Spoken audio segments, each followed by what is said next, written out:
Salam kebangsaan Indonesia, saudara-saudariku terkasih, sahabat yang budiman. Orang sering mempertentangkan antara ilmu pengetahuan dengan agama. Dan meskipun kalau kita kaji kitab-kitab suci agama-agama sendiri tidak mempertentangkan keduanya, tapi herannya banyak dari kita yang terus saja mempertentangkan. Saya tidak ingin bicara dalam konteks agama yang tidak saya pahami atau tidak saya dalami, tapi di dalam kitab suci agama Konghucu jelas tertulis, manusia itu diwajibkan, dituntut untuk terus belajar setiap hari, belajar dan selalu dilatih, belajar dan selalu dipraktekkan, belajar memperbaharui diri tanpa henti, dan tidak boleh berhenti sampai nafas terakhir. Nah, kemudian itu menyadarkan kita bahwa segala nilai-nilai memang tetap harus dipegang, harus kita amalkan, tapi cara kita menyikapi hidup harus selalu adaptif dengan perubahan. Dan tentu saja ini membutuhkan ilmu pengetahuan. Mulai dari hal yang paling dasar menyangkut pertanian, menyangkut ilmu-ilmu sosial, bisnis, ekonomi, sampai ilmu teknologi yang berkembang semakin lama semakin dahsyat. Ada banyak contoh negara-negara yang katakanlah orang-orangnya semuanya beragama atau agama mendapat tempat yang tertinggi, tapi negaranya tidak berkembang. Karena orang-orangnya hanya terfokus pada agama, padahal kehidupan tidak hanya membutuhkan agama, tapi membutuhkan ilmu-ilmu lain. Ilmu pertanian misalnya, perikanan, bagaimana mengelola lingkungan, dan seterusnya termasuk ilmu teknologi.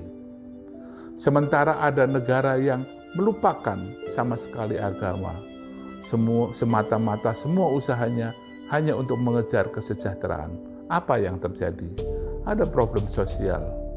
Anak-anak yang tidak lagi hormat sama orang tua dan para senior, orang-orang tua yang kemudian terlantar ketika dia tidak berdaya di usia tuanya, dan segala macam.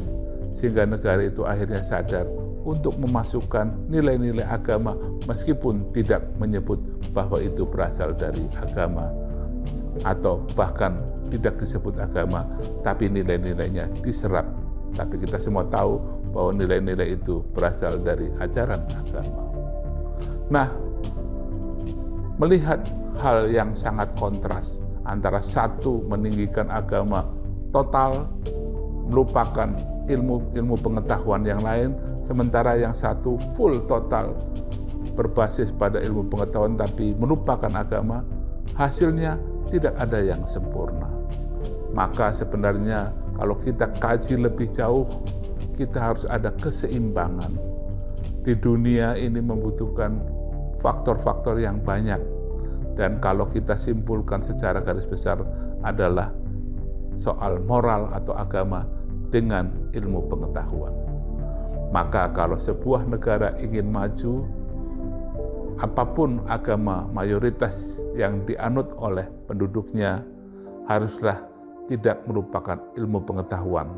Sementara ilmu pengetahuan juga harus memperhatikan nilai-nilai yang diajarkan, ditinggikan oleh agama-agama. Sehingga ke depan bukan saja tercipta dunia yang sejahtera, tapi dunia yang adil bagi semua kalangan, terutama bagi generasi tua, generasi muda, dan yang generasi sedang berkuasa. Inilah yang harus kita pahami, sehingga dunia ke depan yang kita bangun tidak lagi terjebak pada pertentangan agama, ilmu pengetahuan yang tidak ada habisnya, tapi bagaimana mensinergikan semuanya menjadi satu kesatuan yang bisa menciptakan dunia yang harmonis, keharmonisan agung. Selamat merenungkan dan salam sehat untuk kita semua.